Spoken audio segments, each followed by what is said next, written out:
contar uma piada muito ruim para começar. Ontem eu estava chegando aqui no congresso e uma pessoa mais velha estava procurando a chave debaixo de um poste. E aí procurava, umas 3 pessoas começaram a ajudar e falaram assim: mas escuta, você tem certeza que você perdeu essa chave aqui? Ela falou: não, eu perdi lá no hotel, mas aqui está mais iluminado. A piada é ruim. Ih, gente. Ok, o problema é o seguinte: essa é a história da humanidade em busca de Deus. Essa é a história do homem procurando Deus. Está sempre querendo um poste, um lugar mais cômodo, um lugar mais iluminado, achando que vai encontrar. Então, pera lá. Vamos pensar um pouco. Há algum tempo atrás, o pessoal andava nos barcos aí de madeira. Para ir de Goiânia a Belo Horizonte demorava 3 meses. E então ficava olhando para o céu e imaginava que o céu era uma cortina que as estrelas estavam pregadas. Outro dia eu vi um vídeo no YouTube, o cara falando que a Terra é plana. Bom, a questão é o seguinte: o mundo era muito mais simples.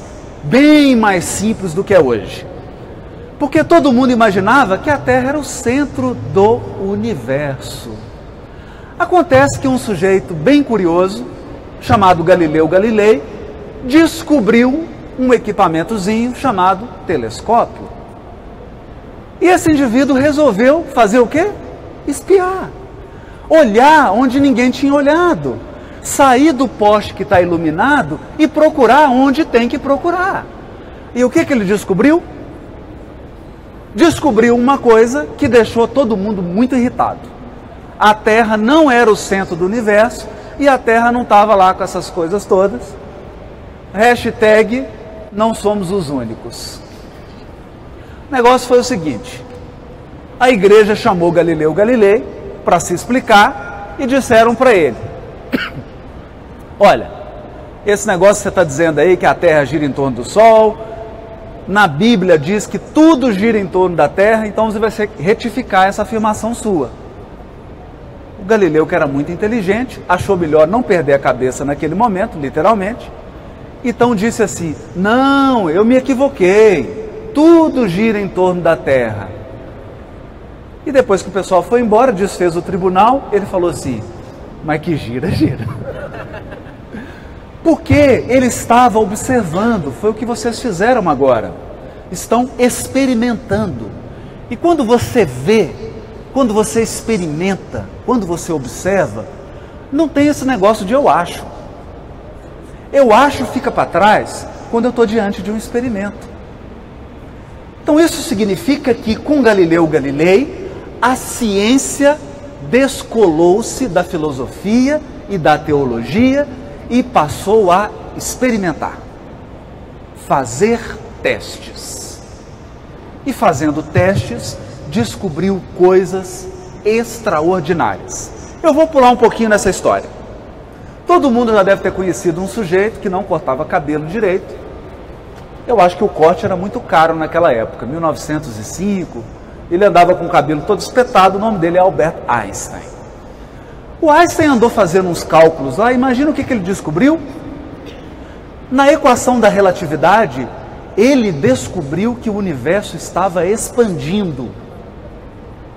No cálculo. Mas aí, adivinha? É difícil para a gente ter que admitir que não sabe.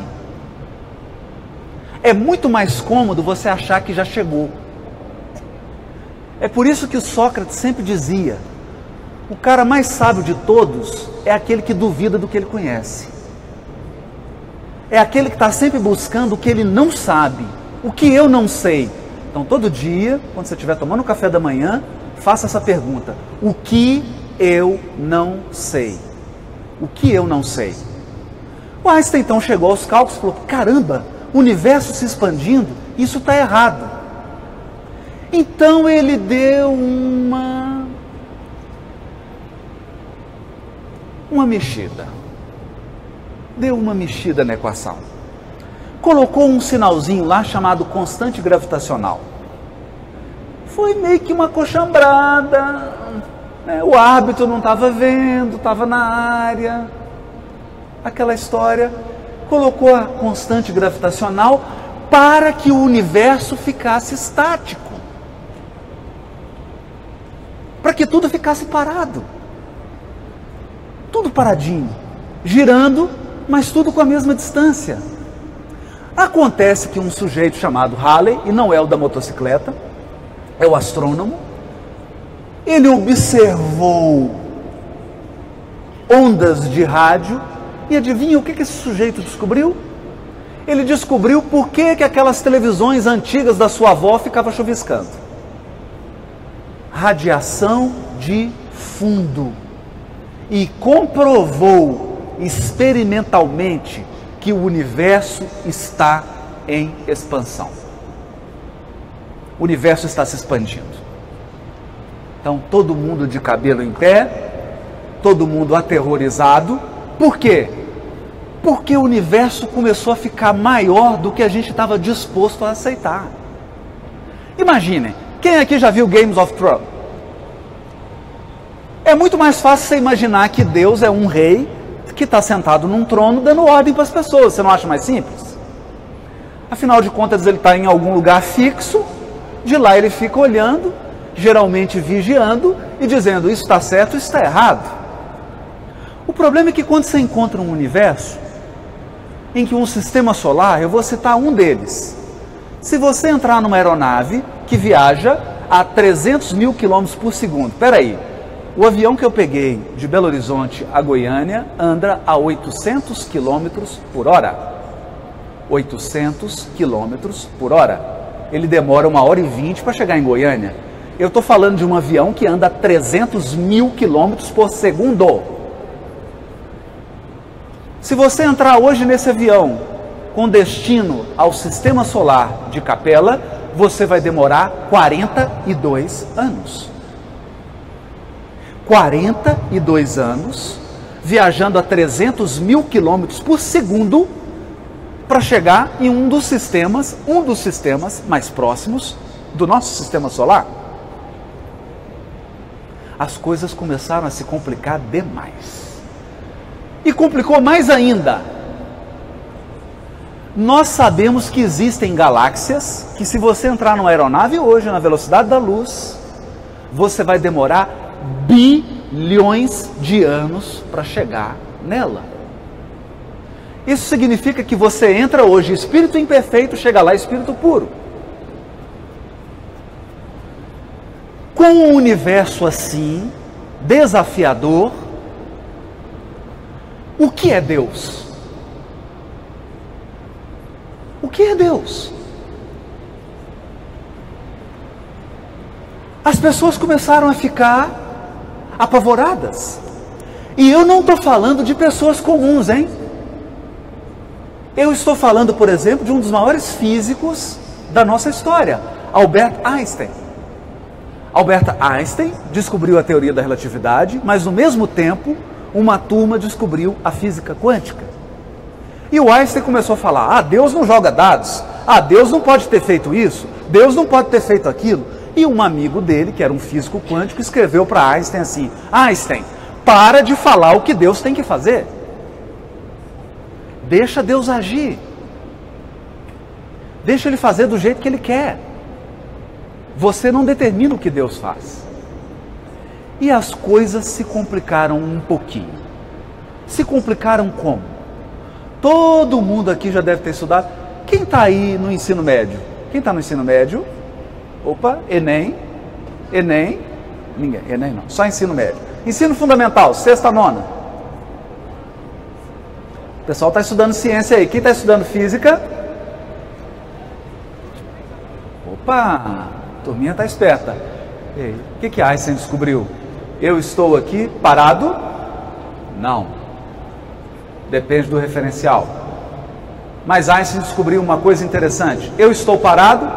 Não, eu estou andando agora no tempo. Isso mesmo.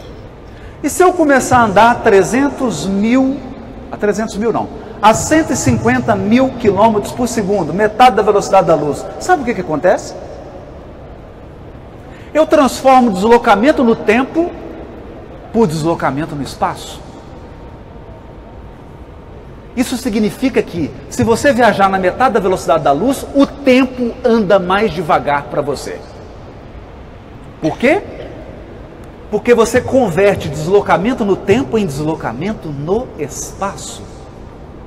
Isso significa que um raio de luz andando na velocidade da luz, o que acontece? O tempo para. O tempo para. Parou. Não tem tempo. Einstein descobriu essas coisas muito malucas.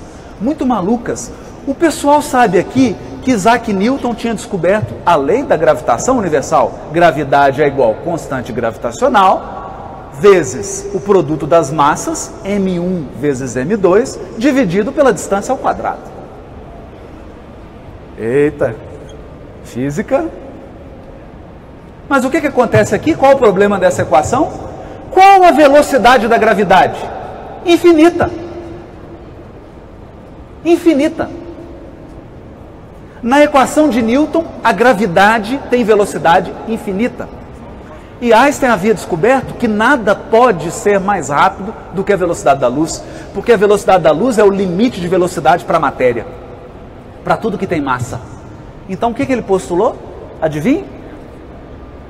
Einstein postulou que a gravidade não é uma força que se transmite.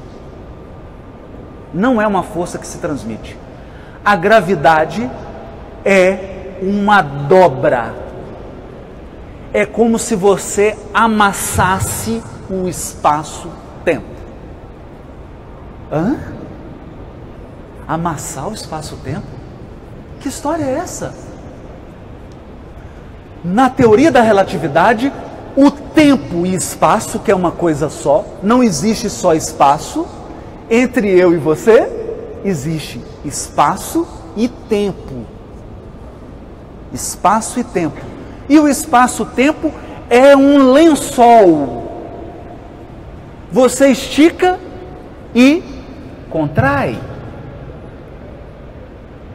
Estica e contrai. Quando você coloca um corpo de massa muito pesado, o que ele faz com o espaço-tempo? Ele curva o espaço-tempo. E isso é a gravidade. Qualquer corpo que chegar nesse lençol e for curvo, ele tem uma tendência de cair. Gente, que coisa louca. Isso é muito doido. Porque perguntaram para Einstein assim: ok, Einstein, então você está dizendo que o espaço é alguma coisa? Porque a minha mãe me ensinou que espaço é uma coisa vazia que está entre eu e ela.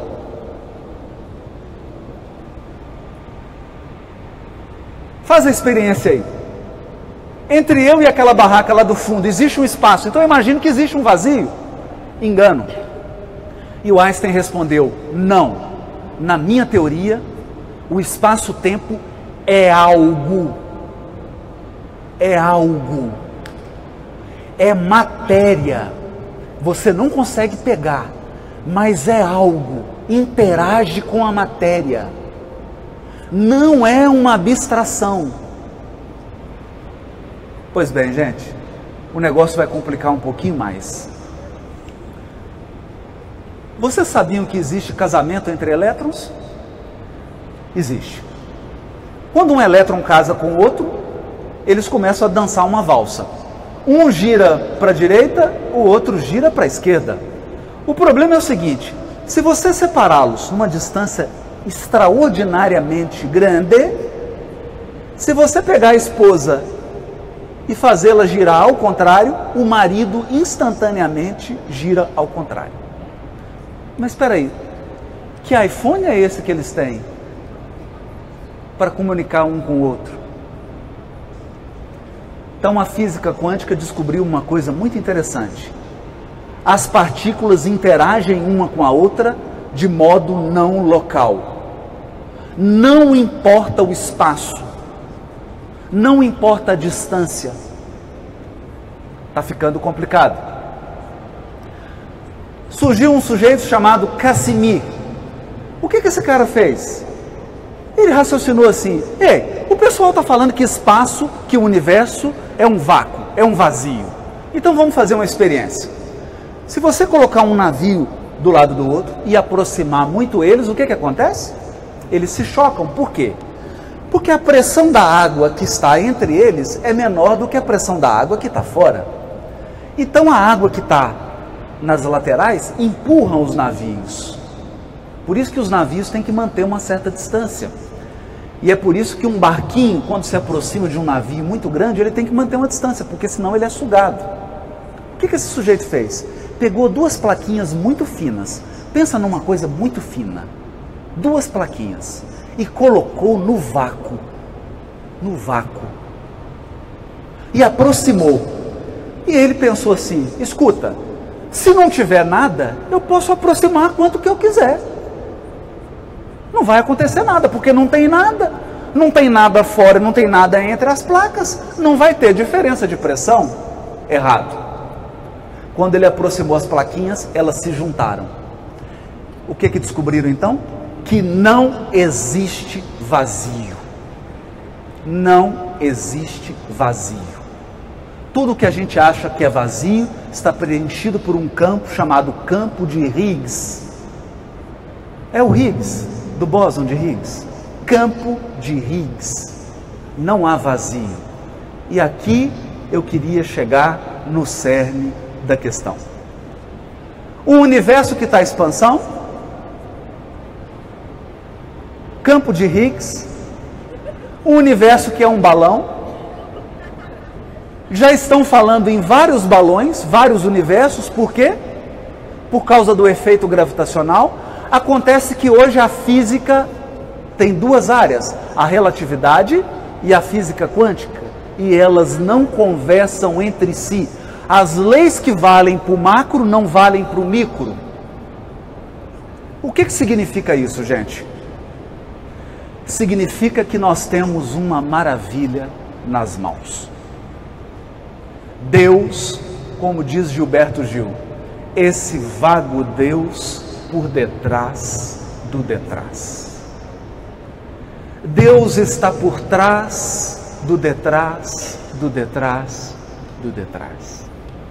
Ele é a causa primária. Muitos universos. Uma das tentativas da física hoje é unificar a física quântica com a teoria da relatividade. E o que eles chegaram a uma conclusão? Teve uma turma que partiu da relatividade e criou a teoria da gravidade por laços. E a outra turma partiu da física quântica e criou a teoria das cordas. Nenhuma das teorias tem confirmação nenhuma. Elas brigam, cada uma diz que é melhor que a outra, mas elas concordam em um ponto. Em um ponto. O espaço e o tempo não é um ente fundamental do universo. O espaço e o tempo é como aquele Lego que vocês montaram. Ele é uma construção. Portanto, ele pode ser decomposto em unidades básicas. Agora, escuta aqui. Como é a unidade que forma o espaço? Você pode falar que a pecinha de Lego que cria o espaço tem tamanho? Não, tamanho só existe depois que eu criei o espaço. Então, antes do espaço-tempo, as unidades fundamentais do universo não possuem espaço e não possuem tempo. E você deve estar pensando, meu Deus, que palestra maluca. Pois bem, se você pegar o livro A Gênese, você verá que já em 1868 os espíritos disseram isso, tudo que eu disse agora a Kardec. E explicaram. Deus é inteligência suprema. Então, de uma coisa eu tenho certeza. Se tem uma dos diplomas que Deus tem, é de físico. O outro é de matemático. E não há matemático e nem físico superior a ele. Deus está numa realidade em que não há espaço e não há tempo. Portanto, não adianta você vir falar, quando que Deus começou? Isso você só pode perguntar se você estiver dentro do espaço-tempo. Fora do espaço-tempo, essa pergunta não faz sentido. Então, bem-vindos ao novo mundo que o Espiritismo abriu para a humanidade. E se a sua cabeça está saindo um pouquinho de fumaça, agora vai pegar fogo. No capítulo O Papel da Ciência na Gênese, para terminar, item 16, Kardec diz assim: até o presente, o estudo do princípio espiritual, compreendido na metafísica, foi puramente especulativo e teórico. Todo mundo que ia estudar alguma coisa de espiritualidade colocava um turbante na cabeça, um brinco, alguma coisa exótica para falar que ele estava estudando espiritualidade. No Espiritismo, o estudo do elemento espiritual é inteiramente experimental. Opa, feira de ciência. Com o auxílio da faculdade mediúnica, hoje mais desenvolvida e, sobretudo, generalizada e mais bem estudada, o homem se achou na posse de um novo instrumento de observação, a mediunidade. A mediunidade foi para o mundo espiritual o que o telescópio representou para o mundo dos astros e o microscópio para o mundo dos infinitamente pequenos. Pois bem, com a mediunidade, nós lançamos um instrumento e passamos a examinar o mundo espiritual. Os físicos ainda estão se estapeando para juntar relatividade com física quântica, isso para explicar a matéria. E nós já estamos penetrando no elemento espiritual. E Deus? Olha, Deus está por trás do detrás, do detrás, do detrás. Mas uma coisa eu posso te assegurar: como toda a criação está mergulhada no fluido cósmico, adivinhe, todos os átomos do seu corpo, todos os elementos constitutivos do seu espírito, todo o universo infinito está mergulhado em Deus. Então, não importa se você está fazendo prece olhando para baixo, olhando para a direita, olhando para a esquerda, não existe fora de Deus, só existe dentro. Bem-vindo à nova era da humanidade. No mais, que venha o Capitão Kirk e Spock para a gente estudar a Gênese. Um abraço. Muito obrigado.